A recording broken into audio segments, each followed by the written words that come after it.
Hello students, so now the final two topics we are left with for the first portion of the third unit is Hilbert space and Bloch sphere. So Hilbert space is an infinite dimensional inner product space.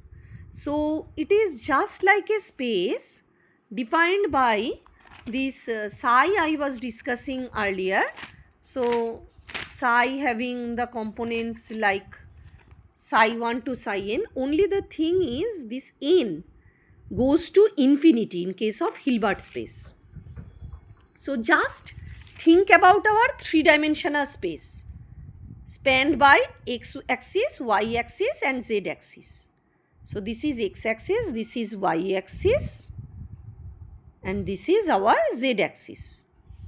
So our whole three-dimensional world, in our whole three-dimensional world, if we consider the origin at any point, this x axis, this x coordinates can vary from minus infinity to plus infinity because our three-dimensional world is infinite, is an infinite system. If we consider our whole world and the space beyond it, it can take infinite values.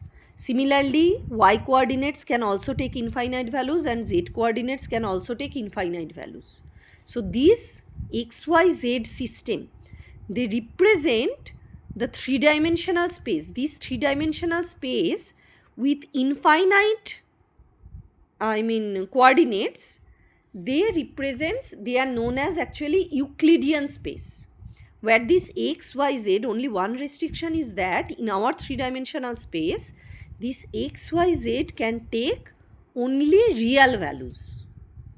But in Hilbert space, in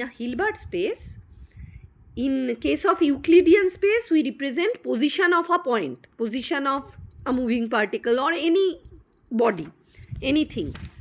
But this Hilbert space, in Hilbert space, we define the quantum state of a particle.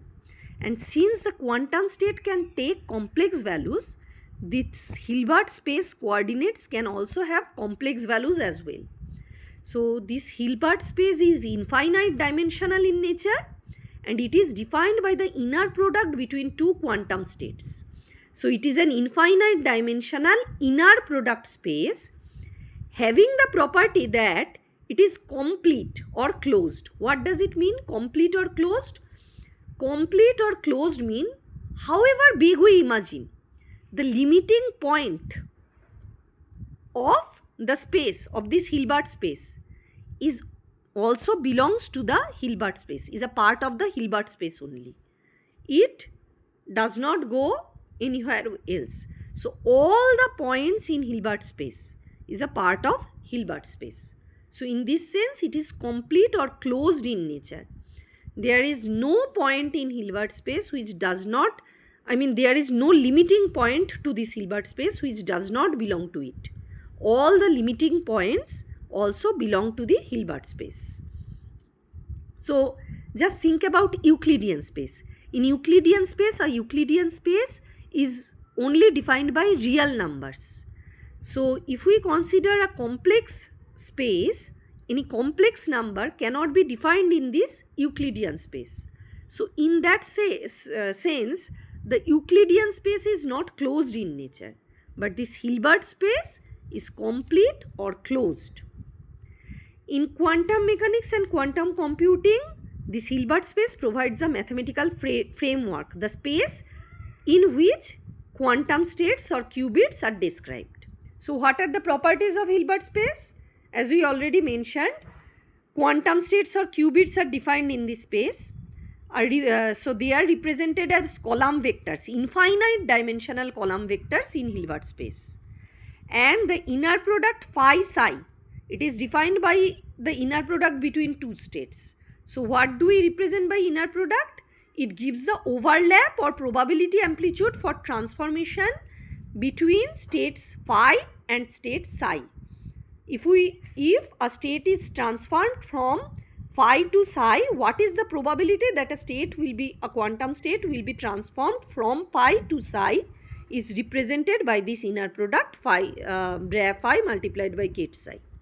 And completeness means any convergent sequence of vectors means state vectors represented by ket psi. So any convergent sequence, however small we make the quantum state, that quantum state will be a part of, will belong to this Hilbert space only. However small we make, so if we consider suppose we are considering a space of whole numbers. If we want to make the number small enough, so after certain points, when we make the whole number small, so after 1 we will get fractional values. Those fractional values does not belong to whole numbers. So that space will not be complete in nature, whereas this Hilbert space is complete in nature. All the convergent sequence of vectors in this space also belongs to this space. And dimension, for a single qubit, the Hilbert space will be spanned by this 0 state and the 1 state. This the number we are multiplying with 0 state and 1 state, that can be infinite, but for a single qubit it will be spanned by these 2 states only. So for a particle in space, the Hilbert space can be infinite dimensional. These are the few properties. So that's all about Hilbert space. Now let us know about Bloch sphere. I will discuss in short only. So a brief knowledge will be enough for you. So Bloch sphere is a mathematical concept. It is an imaginary sphere. It has mathematical mathematical existence only. So this is a sphere which can geometrically represent the qubit states. You know, qubits are quantum states. So a qubit state is represented by a combination of state 0 and state 1. So in a Bloch sphere, it is a sphere, the north pole of the sphere corresponds to state 0 and the south pole corresponds to state 1. Remember some small things that may come as objective type of question in exam. So in a Bloch sphere, the north pole represent state 0 and south pole represents state 1. And all the other points on this sphere, we have considered a general point P. So this point P represents a general state psi. This P can be written as a combination of this state 0 and this state 1. How can it be written as a combination? So ket psi is represented as alpha multiplied by ket 0 plus beta multiplied by ket 1. How can we represent it geometrically? So to represent it geometrically, we take the help of spherical coordinates. So what are the spherical coordinates? There are 3 spherical coordinates. One is r, which represents the radius of the sphere. So P can be anywhere at any distance from the origin. The distance will be represented by r, the radius of the sphere. Then we have the azimuthal angle theta. So theta represents the angle between the vector and the z axis drawn in this sphere. So the angle between z axis and the vector will be represented by theta.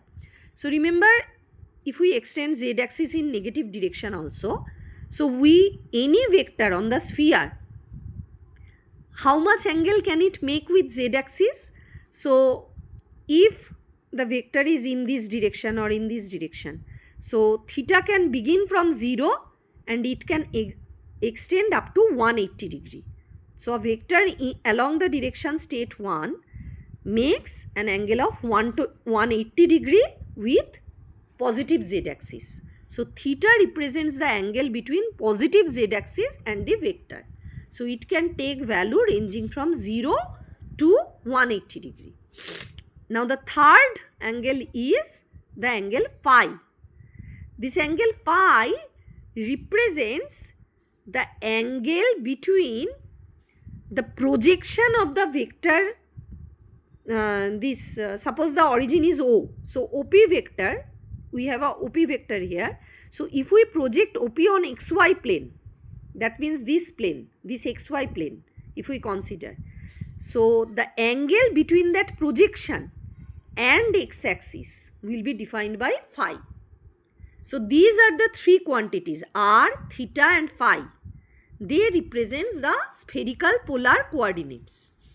And the qubit state psi can be expressed in terms of these three spherical coordinates. How? So alpha is represented by cos theta by 2. So it can be written as cos theta by 2 multiplied by state 0.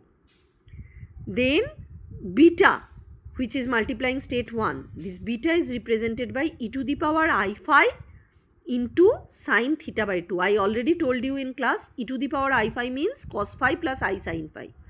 So remember, e to the power I phi is cos phi plus I sin phi. So beta is represented by e to the power I phi multiplied by sin theta by 2. This is the representation of a qubit state on a Bloch sphere.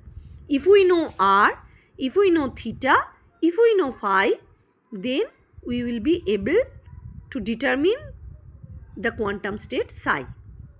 So basically here only theta and phi is written. So actually a Bloch sphere is a sphere with unit radius. Here the radius is fixed. Among the spherical coordinates, I told you three spherical coordinates are there, r, theta and phi. But on a Bloch sphere, this r is fixed. R will have the value 1 only. So what will vary? Only this theta and phi will vary. So a quantum state is represented in terms of theta and phi only. So this is the representation. Kate psi is cos theta by 2 multiplied by state 0 plus e to the power I phi sin theta by 2 multiplied by state 1. So three things as objective questions you may remember. State 0 is represented as north pole of Bloch sphere. State 1 is represented by south pole of Bloch sphere, and a Bloch sphere has unit radius. The radius of a Bloch sphere is 1.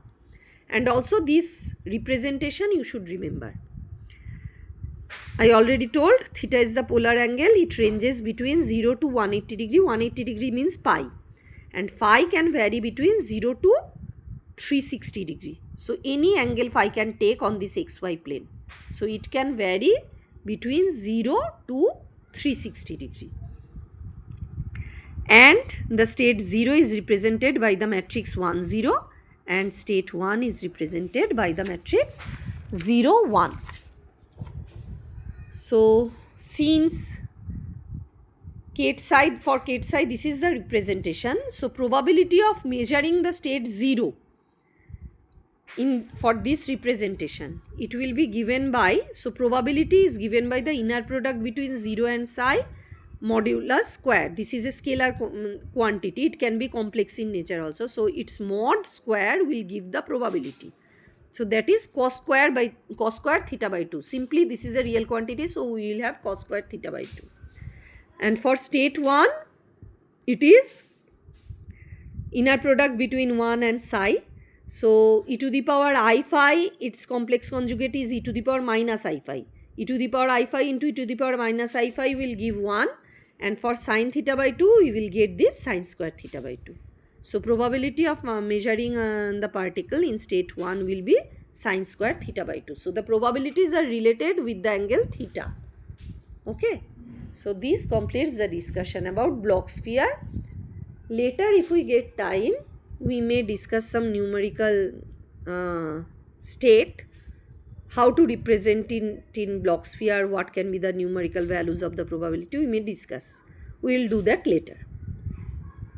So that's all about the first up portion of third unit.